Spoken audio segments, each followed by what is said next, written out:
I heartened him once more, and with such success that he presently said, "Let the tragedy begin. Stand at my back. Do not desert me in this solemn hour, my friend." I gave him my promise. I now assisted him to point his pistol toward the spot where I judged his adversary to be standing, and cautioned him to listen well and further guide himself by my fellow second's whoop. Then I propped myself against M. Gambetta's back and raised a rousing whoopee. This was answered from out the far distances of the fog, and I immediately shouted, "1, 2, 3, fire!" Two little sounds like spit, spit, broke upon my ear, and in the same instant I was crushed to the earth under a mountain of flesh. Bruised as I was still able to catch a faint accent from above, to this effect: "I die for, perdition take it, what is it I die for? Oh yes, France, I die that France may live." The surgeons swarmed around with their probes in their hands, and applied their microscopes to the whole area of M. Gambetta's person, with the happy result of finding nothing in the nature of a wound. Then a scene ensued which was in every way gratifying and inspiriting. The two gladiators fell upon each other's neck, with floods of proud and happy tears. That other second embraced me. The surgeons, the orators, the undertakers, the police, everybody embraced, everybody congratulated, everybody cried, and the whole atmosphere was filled with praise and with joy unspeakable. It seems to me then that I would rather be a hero of a French duel than a crowned and sceptered monarch. When the commotion had somewhat subsided, the body of surgeons held a consultation, and after a good deal of debate, decided that with proper care and nursing, there was reason to believe that I would survive my injuries. My internal hurts were deemed the most serious, since it was apparent that a broken rib had penetrated my left lung, and that many of my organs had been pressed out so far to one side or the other of where they belonged, that it was doubtful if they would ever learn to perform their functions in such remote and unaccustomed localities. They then set my left arm in two places, pulled my right hip into its socket again, and re-elevated my nose.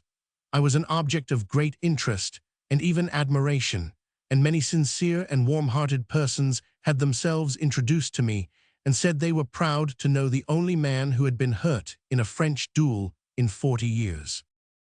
I was placed in an ambulance at the very head of the procession, and thus, with gratifying éclat, I was marched into Paris, the most conspicuous figure in that great spectacle, and deposited at the hospital. The Cross of the Legion of Honor has been conferred upon me. However, few escape that distinction. Such is the true version of the most memorable private conflict of the age. I have no complaints to make against anyone. I acted for myself, and I can stand the consequences. Without boasting, I think I may say I am not afraid to stand before a modern French duelist, but as long as I keep in my right mind, I will never consent to stand behind one again. Chapter 9. What the Beautiful Maiden Said. One day we took the train and went down to Mannheim to see King Lear played in German. It was a mistake. We sat in our seats 3 whole hours and never understood anything but the thunder and lightning, and even that was reversed to suit German ideas, for the thunder came first and the lightning followed after. The behavior of the audience was perfect. There were no rustlings or whisperings or other little disturbances.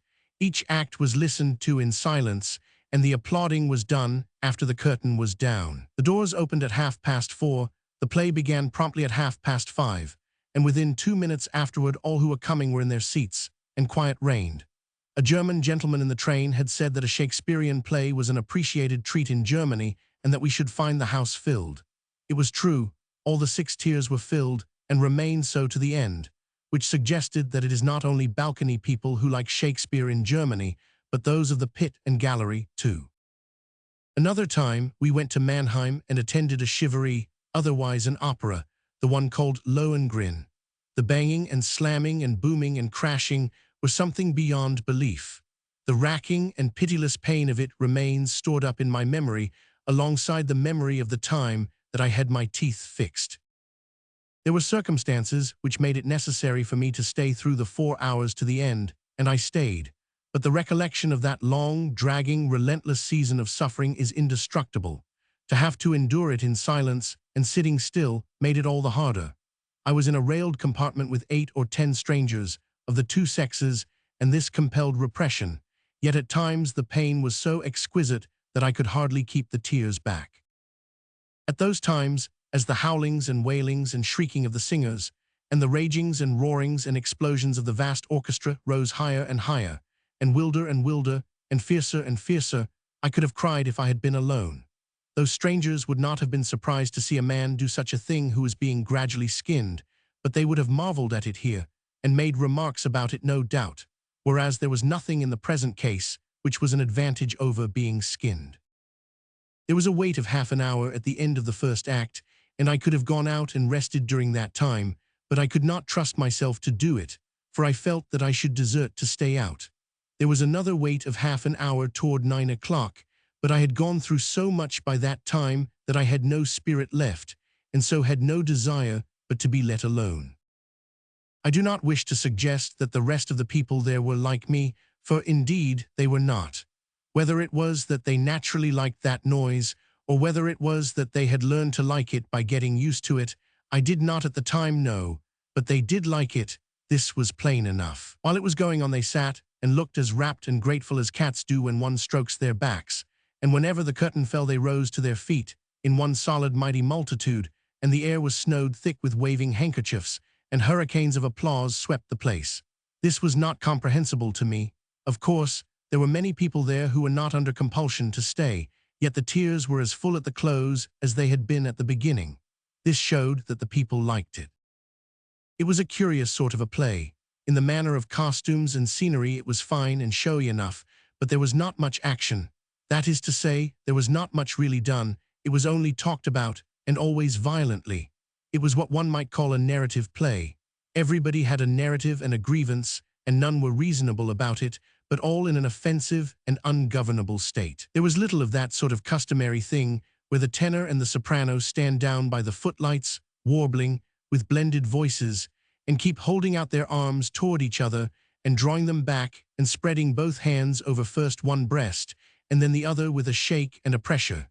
No, it was every rioter for himself, and no blending. Each sang his indictive narrative in turn, accompanied by the whole orchestra of 60 instruments, and when this had continued for some time, and one was hoping they might come to an understanding and modify the noise, a great chorus composed entirely of maniacs would suddenly break forth.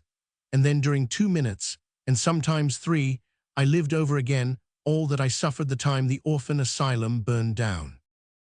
We only had one brief little season of heaven and heaven's sweet ecstasy and peace during all this long and diligent and acrimonious reproduction of the other place.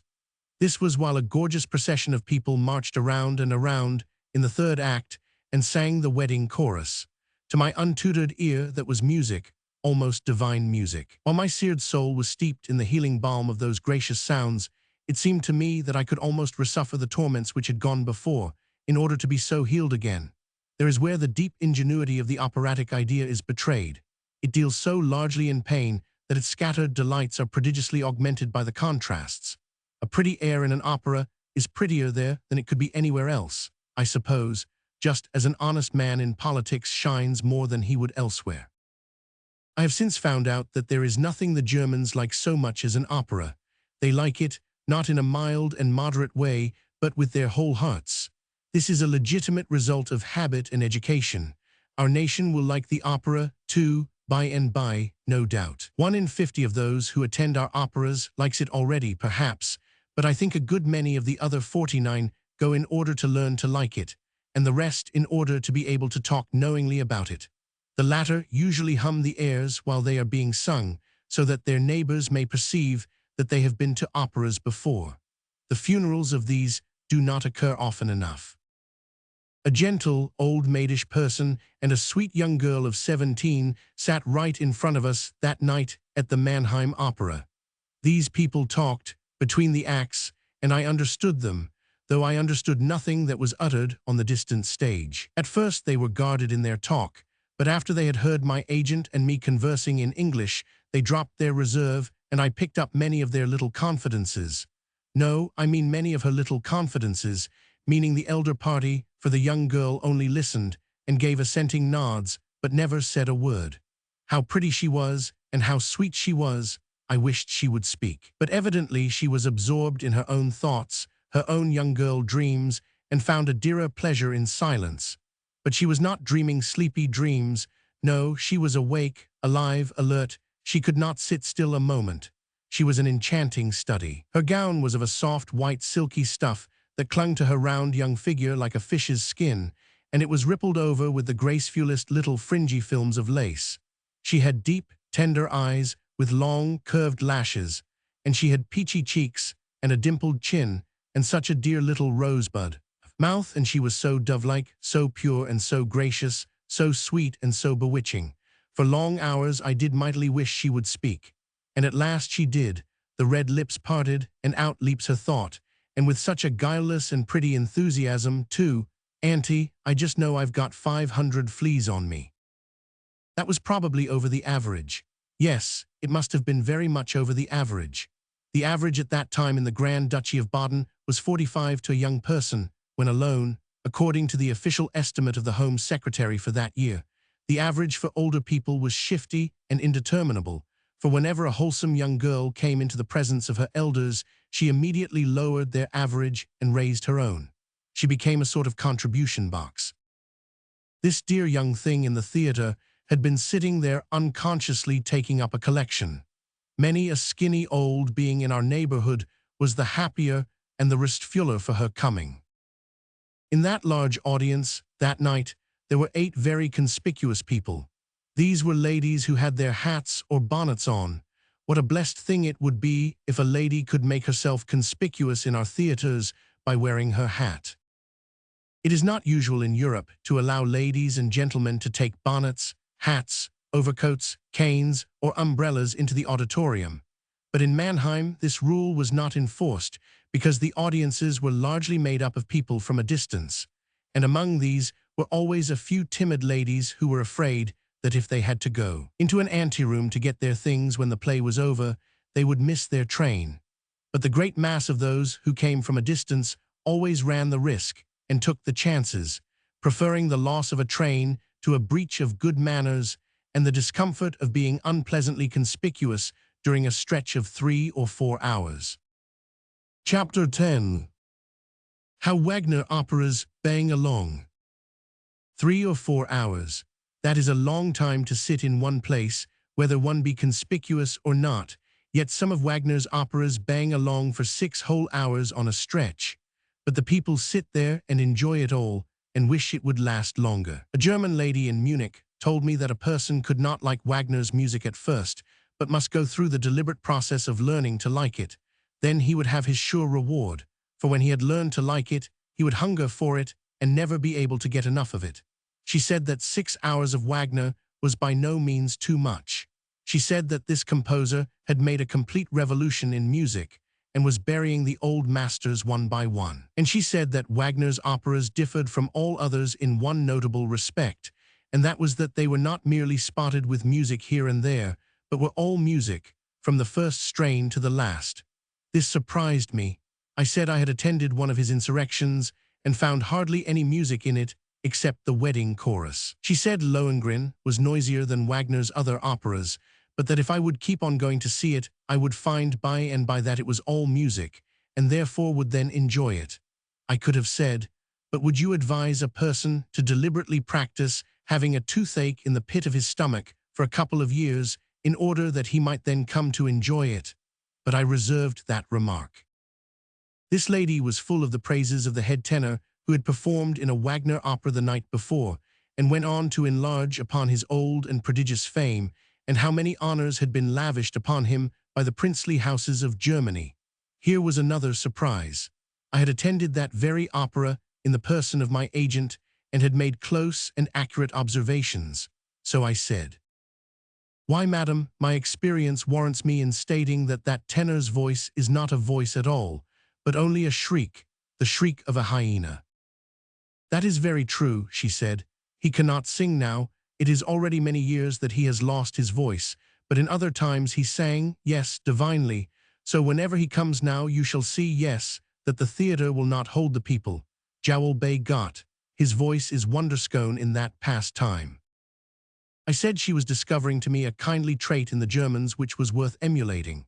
I said that over the water we were not quite so generous, that with us, when a singer had lost his voice and a jumper had lost his legs, these parties ceased to draw. I said I had been to the opera in Hanover once, and in Mannheim once, and in Munich, through my authorized agent, once, and this large experience had nearly persuaded me that the Germans preferred singers who couldn't sing. This was not such a very extravagant speech, either, for that burly Mannheim tenor's praises had been the talk of all Heidelberg for a week before his performance took place. Yet his voice was like the distressing noise which a nail makes when you screech it across a window pane. I said so to Heidelberg friends the next day, and they said, in the calmest and simplest way, that that was very true, but that in earlier times his voice had been wonderfully fine. And the tenor in Hanover was just another example of this sort. The English-speaking German gentleman who went with me to the opera, there was brimming with enthusiasm over that tenor. He said, "Ach Gott, a great man, you shall see him. He is so celebrate in all Germany, and he has a pension, yes, from the government. He not obliged to sing now, only twice every year, but if he not sing twice each year, they take him his pension away." Very well, we went. When the renowned old tenor appeared, I got a nudge and an excited whisper. "Now you see him." But the celebrate was an astonishing disappointment to me. If he had been behind a screen, I should have supposed they were performing a surgical operation on him. I looked at my friend. To my great surprise, he seemed intoxicated with pleasure. His eyes were dancing with eager delight. When the curtain at last fell, he burst into the stormiest applause and kept it up, as did the whole house, until the afflictive tenor had come 3 times before the curtain to make his bow. While the glowing enthusiast was swabbing the perspiration from his face, I said, "I don't mean the least harm, but really now, do you think he can sing?" "Him no, Gott I am Himmel, aber how he has been able to sing 25 years ago. Ach, no, now he not sing any more, he only cry. When he think he sing now, he not sing at all, no, he only make like a cat which is unwell." Where and how did we get the idea that the Germans are a stolid, phlegmatic race? In truth, they are widely removed from that. They are warm-hearted, emotional, impulsive, enthusiastic. Their tears come at the mildest touch, and it is not hard to move them to laughter. They are the very children of impulse. We are cold and self-contained compared to the Germans. They hug and kiss and cry and shout and dance and sing, and where we use one loving, petting expression, they pour out a score. Their language is full of endearing diminutives. Nothing that they love escapes the application of a petting diminutive, neither the house, nor the dog, nor the horse, nor the grandmother, nor any other creature, animate or inanimate. In the theaters at Hanover, Hamburg, and Mannheim, they had a wise custom. The moment the curtain went up, the light in the body of the house went down. The audience sat in the cool gloom of a deep twilight, which greatly enhanced the glowing splendors of the stage. It saved gas, too, and people were not sweated to death. When I saw King Lear played, nobody was allowed to see a scene shifted. If there was nothing to be done but slide a forest out of the way and expose a temple beyond, one did not see that forest split itself in the middle and go shrieking away, with the accompanying disenchanting spectacle of the hands and heels of the impelling impulse. No, the curtain was always dropped for an instant.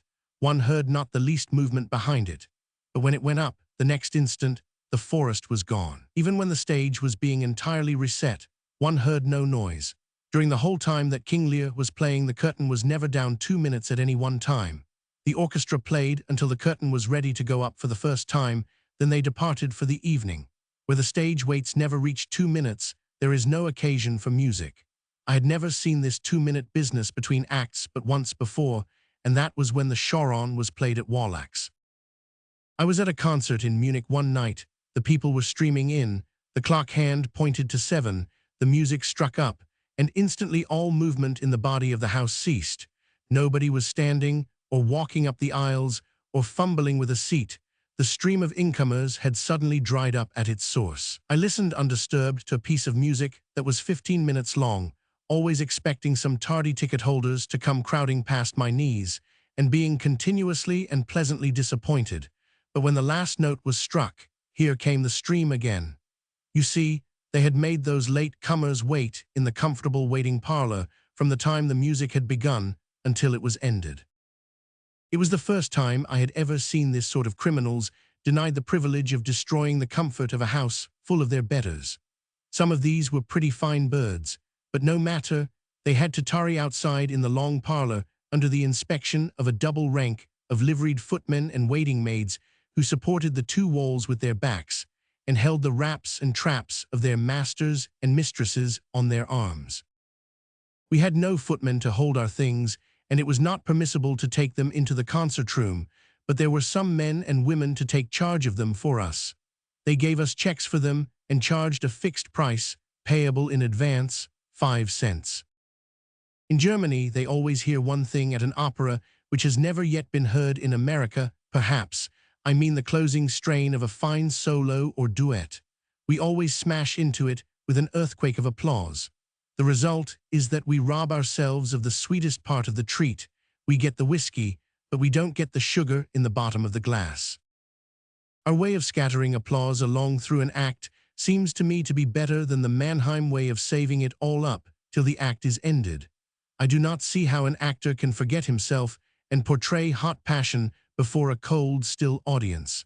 I should think he would feel foolish. It is a pain to me to this day to remember how that old German Lear raged and wept and howled around the stage, with never a response from that hushed house, never a single outburst till the act was ended. To me, there was something unspeakably uncomfortable in the solemn dead silences that always followed this old person's tremendous outpourings of his feelings. I could not help putting myself in his place. I thought I knew how sick and flat he felt during those silences, because I remembered a case which came under my observation once, and which, but I will tell the incident. One evening on board a Mississippi steamboat, a boy of 10 years lay asleep in a berth. A long, slim-legged boy he was, encased in quite a short shirt. It was the first time he had ever made a trip on a steamboat, and so he was troubled and scared, and had gone to bed with his head filled with impending snaggings and explosions and conflagrations and sudden death. About 10 o'clock, some 20 ladies were sitting around about the ladies' saloon, quietly reading, sewing, embroidering, and so on, and among them sat a sweet, benignant old dame with round spectacles on her nose and her busy knitting needles in her hands. Now all of a sudden, into the midst of this peaceful scene burst that slim-shanked boy in the brief shirt, wild-eyed, erect-haired, and shouting, "Fire, fire! Jump and run! The boat's afire and there ain't a minute to lose." All those ladies looked sweetly up and smiled. Nobody stirred. The old lady pulled her spectacles down, looked over them, and said gently, "But you mustn't catch cold, child. Run and put on your breastpin, and then come and tell us all about it." It was a cruel chill to give to a poor little devil's gushing vehemence. He was expecting to be a sort of hero, the creator of a wild panic, and here everybody sat and smiled a mocking smile, and an old woman made fun of his bugbear. I turned and crept away, for I was that boy, and never even cared to discover whether I had dreamed the fire or actually seen it. I am told that in a German concert or opera, they hardly ever encore a song, that though they may be dying to hear it again, their good breeding usually preserves them against requiring the repetition. Kings may encore, that is quite another matter. It delights everybody to see that the king is pleased, and as to the actor encored, his pride and gratification are simply boundless. Still, there are circumstances in which even a royal encore. But it is better to illustrate. The King of Bavaria is a poet, and has a poet's eccentricities, with the advantage over all other poets of being able to gratify them, no matter what form they may take. He is fond of opera, but not fond of sitting in the presence of an audience. Therefore, it has sometimes occurred in Munich that when an opera has been concluded, and the players were getting off their paint and finery, a command has come to them to get their paint and finery on again. Presently the king would arrive, solitary and alone, and the players would begin at the beginning and do the entire opera over again with only that one individual in the vast solemn theater for audience. Once he took an odd freak into his head. High up and out of sight, over the prodigious stage of the court theater, is a maze of interlacing water pipes, so pierced that in case of fire, innumerable little thread-like streams of water can be caused to descend, and in case of need, this discharge can be augmented to a pouring flood. American managers might want to make a note of that. The king was sole audience. The opera proceeded. It was a piece with a storm in it. The mimic thunder began to mutter, the mimic wind began to wail and sough, and the mimic rain to patter. The king's interest rose higher and higher. It developed into enthusiasm. He cried out, "It is very, very good indeed, but I will have real rain, turn on the water."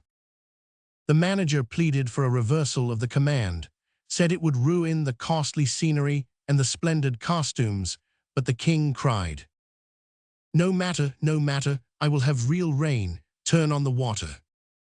So the real rain was turned on and began to descend in gossamer lances to the mimic flower beds and gravel walks of the stage. The richly dressed actresses and actors tripped about singing bravely and pretending not to mind it. The king was delighted. His enthusiasm grew higher. He cried out, "Bravo, bravo, more thunder, more lightning, turn on more rain." The thunder boomed, the lightning glared, the storm winds raged, the deluge poured down. The mimic royalty on the stage, with their soaked satins clinging to their bodies, slopped about ankle-deep in water, warbling their sweetest and best. The fiddlers under the eaves of the stage sawed away for dear life, with the cold overflow spouting down the backs of their necks, and the dry and happy king sat in his lofty box and wore his gloves to ribbons applauding. "More yet," cried the king, "more yet, let loose all the thunder, turn on all the water. I will hang the man that raises an umbrella." When this most tremendous and effective storm that had ever been produced in any theater was at last over, the king's approbation was measureless. He cried, "Magnificent, magnificent, encore, do it again." But the manager succeeded in persuading him to recall the encore, and said the company would feel sufficiently rewarded and complimented in the mere fact that the encore was desired by His Majesty, without fatiguing him with a repetition to gratify their own vanity. During the remainder of the act, the lucky performers were those whose parts required changes of dress. The others were a soaked, bedraggled, and uncomfortable lot, but in the last degree picturesque. The stage scenery was ruined, trapdoors were so swollen that they wouldn't work for a week afterward, the fine costumes were spoiled, and no end of minor damages were done by that remarkable storm. It was a royal idea, that storm, and royally carried out, but observe the moderation of the king. He did not insist upon his encore. If he had been a gladsome, unreflecting American opera audience, he probably would have had his storm repeated and repeated until he drowned all those people. Chapter 11. I Paint a Turner. The summer days passed pleasantly in Heidelberg. We had a skilled trainer, and under his instructions, we were getting our legs in the right condition for the contemplated pedestrian tour. We were well satisfied with the progress which we had made in the German language. 1. See Appendix 500 for information concerning this fearful tongue, and more than satisfied with what we had accomplished in art. We had had the best instructors in drawing and painting in Germany: Hemmerling, Vogel, Müller, Dietz, and Schumann. Hemmerling taught us landscape painting. Vogel taught us figure drawing. Müller taught us to do still life, and Dietz and Schumann gave us a finishing course in two specialties: battle pieces and shipwrecks. Whatever I am in art I owe to these men. I have something of the manner of each and all of them, but they all said that I had also a manner of my own, and that it was conspicuous. They said there was a marked individuality about my style, insomuch that if I ever painted the commonest type of a dog, I should be sure to throw a something into the aspect of that dog, which would keep him from being mistaken for the creation of any other artist. Secretly, I wanted to believe all these kind sayings, but I could not. I was afraid that my master's partiality for me and pride in me biased their judgment. So I resolved to make a test. Privately and unknown to anyone, I painted my great picture, Heidelberg Castle Illuminated, my first really important work in oils, and had it hung up in the midst of a wilderness of oil pictures in the art exhibition, with no name attached to it. To my great gratification, it was instantly recognized as mine. All the town flocked to see it, and people even came from neighboring localities to visit it. It made more stir than any other work in the exhibition. But the most gratifying thing of all was that chance strangers, passing through, who had not heard of my picture, were not only drawn to it, as by a lodestone, the moment they entered the gallery, but always took it for a Turner. Apparently nobody had ever done that. There were ruined castles on the overhanging cliffs and crags all the way. These were said to have their legends, like those on the Rhine, and what was better still, they had never been in print. There was nothing in the books about that lovely region. It had been neglected by the tourist. It was virgin soil for the literary pioneer. Meantime, the knapsacks, the rough walking suits, and the stout walking shoes which we had ordered were finished and brought to us. A Mr. Ten and a young Mr. Z had agreed to go with us. We went around one evening and bade goodbye to our friends, and afterward had a little farewell banquet at the hotel. We got to bed early, for we wanted to make an early start, so as to take advantage of the cool of the morning. We were out of bed at break of day, feeling fresh and vigorous, and took a hearty breakfast, then plunged down through the leafy arcades of the castle grounds toward the town. What a glorious summer morning it was, and how the flowers did pour out their fragrance, and how the birds did sing. It was just the time for a tramp through the woods and mountains. We were all dressed alike, broad slouch hats to keep the sun off, gray knapsacks, blue army shirts, blue overalls, leathern gaiters buttoned tight from knee down to ankle, high-quarter coarse shoes snugly laced.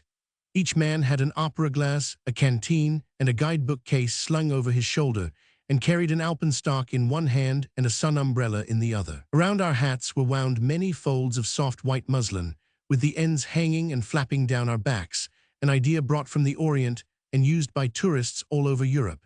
Harris carried the little watch-like machine called a pedometer, whose office is to keep count of a man's steps and tell how far he has walked.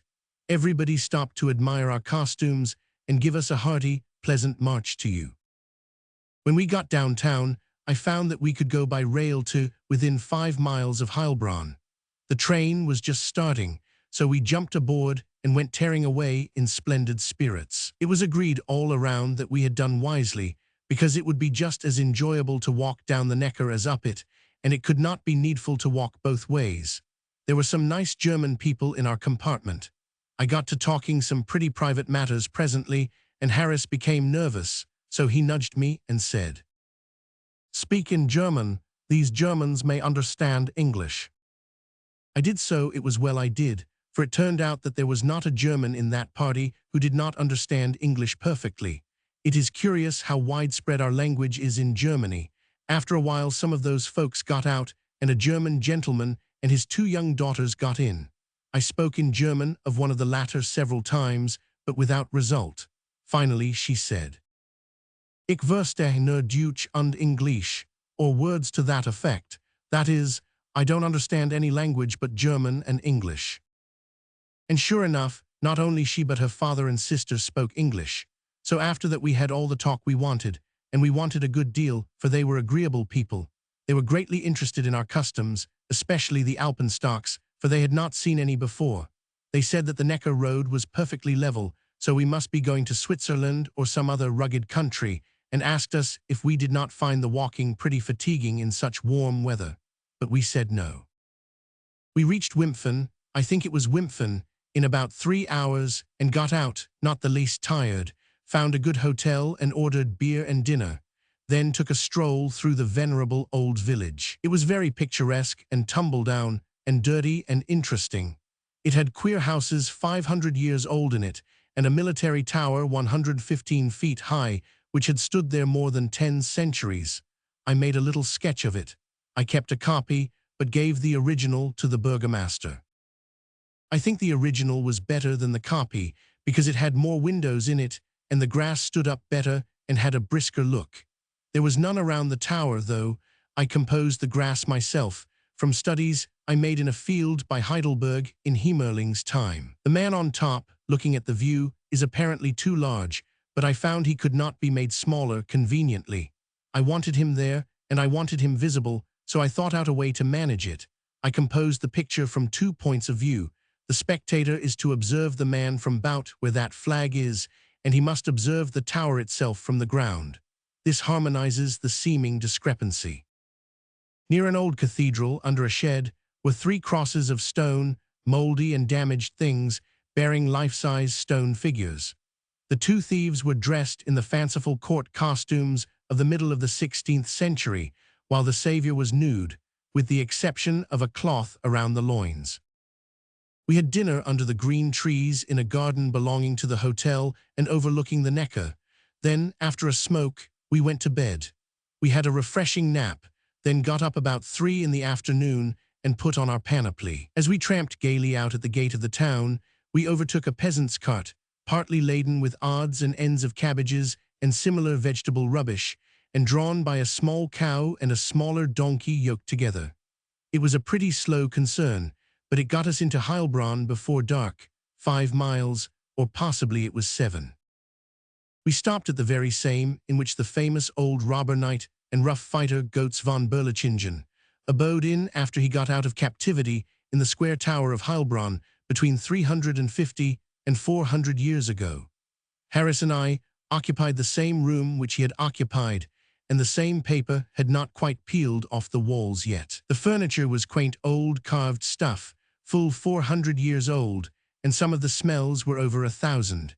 There was a hook in the wall, which the landlord said the terrific old Goetz used to hang his iron hand on when he took it off to go to bed. This room was very large, it might be called immense, and it was on the 1st floor, which means it was in the 2nd story, for in Europe the houses are so high that they do not count the 1st story, else they would get tired climbing before they got to the top. The wallpaper was a fiery red, with huge gold figures in it, well smirched by time, and it covered all the doors.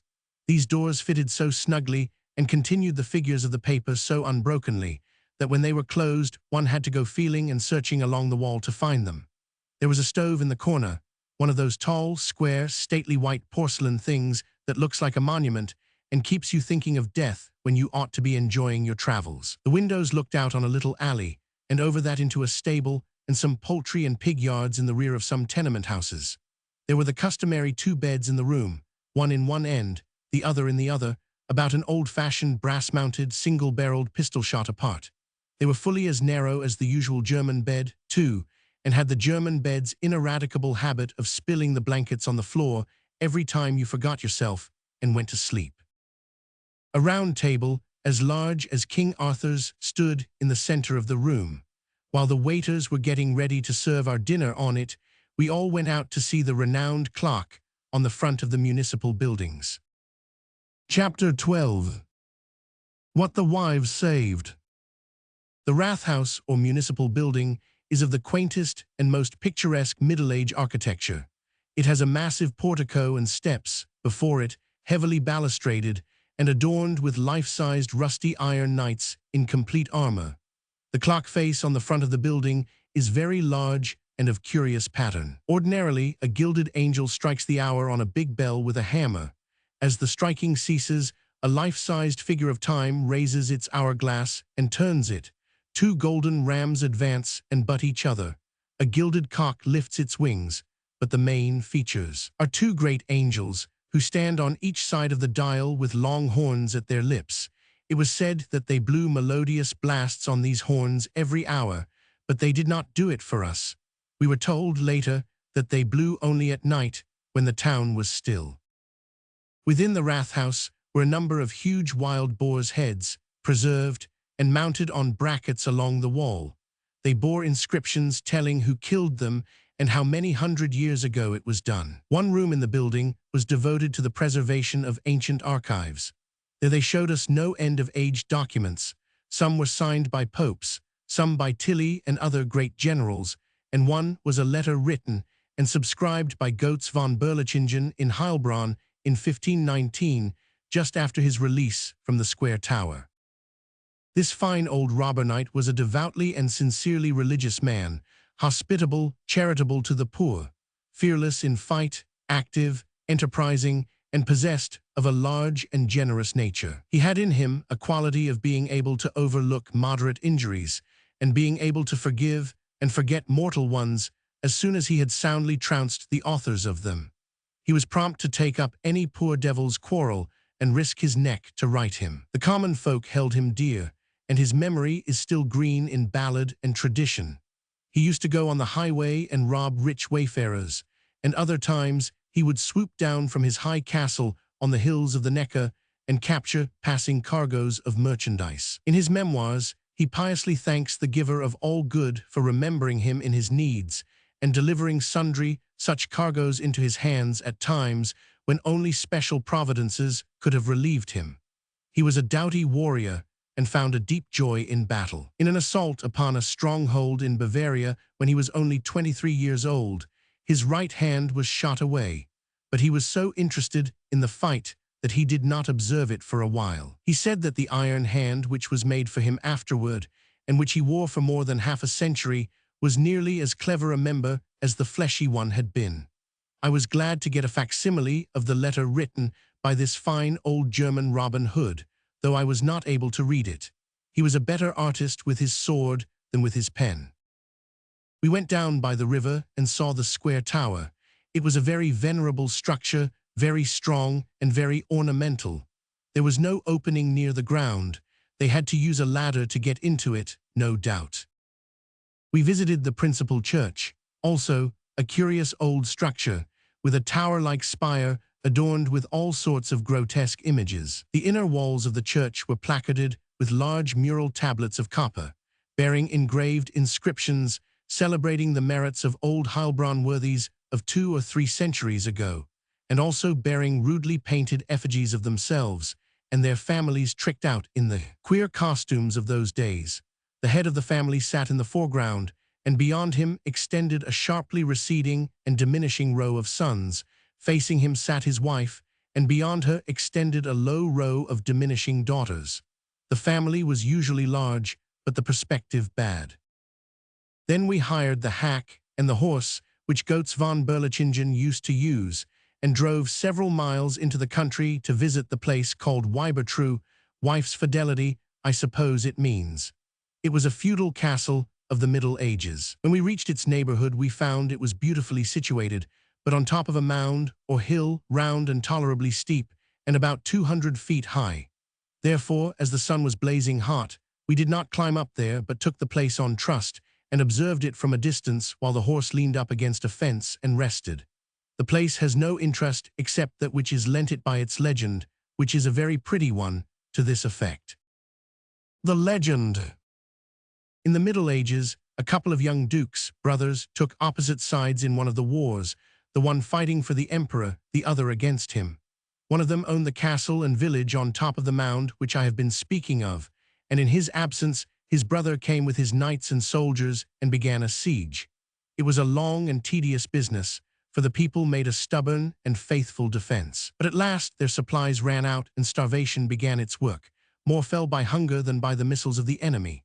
They by and by surrendered and begged for charitable terms. But the beleaguering prince was so incensed against them for their long resistance that he said he would spare none but the women and children. All men should be put to the sword without exception, and all their goods destroyed. Then the women came and fell on their knees and begged for the lives of their husbands. No, said the prince, not a man of them shall escape alive. You yourselves shall go with your children into houseless and friendless banishment. But that you may not starve, I grant you this one grace, that each woman may bear with her from this place as much of her most valuable property as she is able to carry. Very well, presently the gates swung open and out filed those women carrying their husbands on their shoulders. The besiegers, furious at the trick, rushed forward to slaughter the men, but the duke stepped between and said,